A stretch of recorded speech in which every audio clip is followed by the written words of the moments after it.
नमस्कार दोस्तों, मैं डॉक्टर अरुण सिंह। मैं गैस्ट्रोएंटरोलॉजिस्ट हूँ बंसल हॉस्पिटल भोपाल में। आज हम बात करेंगे कि आप अपने लीवर को कैसे स्वस्थ रखें, how to keep your liver healthy.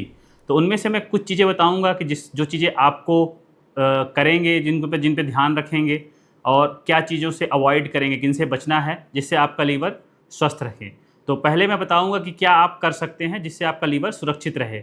तो मैं पहले बोलूँगा कि आप सभी लोग हेपेटाइटिस बी जो होता है, वायरस होता है, सभी लोग उसका वैक्सीन लगवा लें।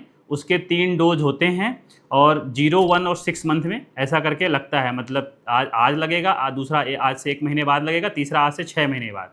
तो इर्रेस्पेक्टिव आप जो भी कर रहे हो, आप इसका वैक्सीन लगवाएं जिससे आपका लीवर सुरक्षित हो सकता है। दूसरा होता है कि अगर आप बहुत ज़्यादा ट्रैवल करते हैं और बाहर का खाना आपको खाना पड़ता है और हो सकता है कि आपको लगे कि आप कंटेमिनेटेड भी खा हो सकता है कि धोखे से आ जाए, कभी ध्यान ना रहे। तो अगर ऐसा है तो हेपेटाइटिस ए जो वायरस है उसका भी वैक्सीन लगता है, उसको भी आप लगवा लीजिए। बच्चों में तो वैसे इवन गवर्नमेंट भी बोलती है, जो इम्यूनाइजेशन प्रोग्राम है उसमें भी इंक्लूडेड होता है, तो उसमें हेपेटाइटिस बी और ए दोनों का लगता है। बड़े लोगों में हेपेटाइटिस ए का नहीं लगता है, तो ये वैक्सीन लगवाना चाहिए। और बीच बीच में दोनों वैक्सीन के बूस्टर डोज की भी ज़रूरत पड़ती है। तो जैसे हेपेटाइटिस बी का उसका टाइटर होता है, उसके हिसाब से आप लगवा सकते हैं, और हेपेटाइटिस ए का भी आप लगवा सकते हैं। तीसरी चीज़ है कि लीवर को स्वस्थ रखने के लिए आपको एक्सरसाइज पे ध्यान रखना चाहिए। एक्सरसाइज में दोनों तरह की एक्सरसाइज आती है, एरोबिक और रेजिस्टेंस एक्सरसाइज। तो एक्सरसाइज में आपको ऐसा करना है कि एटलीस्ट 5 डेज ए वीक आप अपना शेड्यूल बना लीजिए, और जब भी जिस दिन भी करें उस दिन 30 to 45 मिनट करें। एरोबिक में हर तरह की एक्सरसाइज, जैसे आप रनिंग कर सकते हैं, जॉगिंग कर सकते हैं, साइकिलिंग कर सकते हैं, स्विमिंग कर सकते हैं, डांस कर सकते हैं, जुम्बा कर सकते हैं, और भी जो आपको लगे सूटेबल आपके हिसाब से।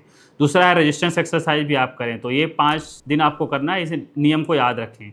तीसरी चीज़ है कि आप जो डाइट है ना, उसमें आपको अपनी लो कार्बोहाइड्रेट डाइट रखनी है, और प्रोटीन डाइट में एडिक्वेट होना चाहिए, क्योंकि अगर कार्बोहाइड्रेट डाइट बढ़ेगा तो उससे आपको समस्याएं आएंगी। और चौथी चीज़ है कि जैसे जो सेक्सुअल प्रैक्टिस है उसमें भी आपको सेफ सेक्सुअल प्रैक्टिस का ध्यान रखना है, क्योंकि कई सारे जैसे हेपेटाइटिस बी और सी वायरस हैं, वो अगर अनसेफ सेक्सुअल प्रैक्टिस आप करते हैं तो उससे भी वो ट्रांसमिशन का रिस्क रहता है, जो आपके लीवर को नुकसान पहुंचा सकता है। फिर मैं आपको बताऊंगा कि आप किन चीज़ों से आप बचें जिससे जो लीवर को नुकसान करता है, जिसका आप ध्यान रखेंगे। तो जो सबसे पहला होता है उसका होता है अल्कोहल होता है। शराब जो है वो लीवर को नुकसान पहुंचाता है। आपको कहूँगा कि आप अगर ना अल्कोहल कंज्यूम करें तो उससे अच्छा तो कुछ है ही नहीं। लेकिन अगर आपको फिर भी लग रहा है कि कंज्यूम करना है तो बिंज ड्रिंकिंग भी ना करें, कि आप एक ही दिन में बहुत सारा पी रहे हैं।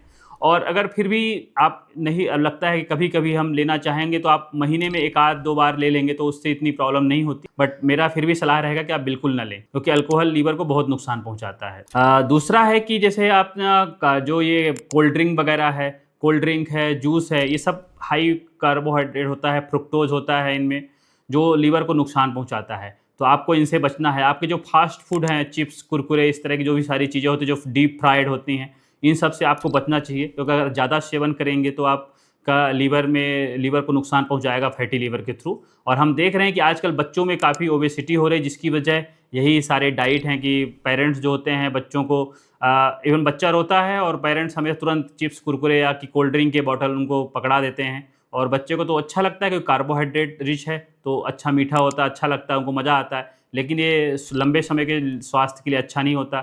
लीवर नुकसान पहुंचाता है, उसके साथ अलग बीमारियां भी होती है, मोटापा होता है, जल्दी कम उम्र में शुगर होने की संभावना हो जाती है। तो इन सब चीज़ों इनको भी ध्यान रखना है।